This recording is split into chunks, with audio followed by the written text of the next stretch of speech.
Hi everyone, this is Dr. Susan Hickman with the Mental Fitness Institute, and welcome to our series on MFit parenting. As part of this series, I want to take the time to go over some of the biggest mistakes that I see in parenting and some of the biggest impactful, positive things that you can do as parenting. Of course, this series is not going to be comprehensive. It will continue for quite some time as I come across other concepts that I feel like would be really helpful for you. Today, I'm going to focus on something very simple, and that is planning your first child. With the day and age that we have of birth control, most unwanted pregnancies, or ill-timed pregnancies, I should say, can be prevented with simple birth control and a commitment actually to using that birth control. Now, when you decide to bring a child into the world, it's forever. There's no taking it back. And so if later you go, oops, not such a good time to do this, it's a little too late. And I want you to hear my heart on this. Be responsible. A child is not a fixer for you. A child won't make the person, your spouse, your husband, your wife, your boyfriend, your girlfriend, a child won't make them love you more. It will only complicate things. It can't fix you emotionally. It should not be taken on out of boredom or expectation or because everyone else is having kids at this age. None of the above, or to have more money from a system that supports need in that way.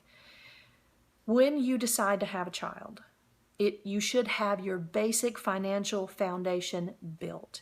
And what I mean by that is both of you out of school, if you're in college, both of you several years into your job, perhaps even have your first house purchased, savings in the bank. You probably need at least a good 6 months of all of your bills put back as a nest egg. One financial guru, if you will, that I think is very wise is Dave Ramsey. You can follow some of his teachings for what you need in terms of your financial foundation. Now, I know that pregnancies happen when you don't plan for them to happen. Everything you can do to prevent that is what I'm talking about.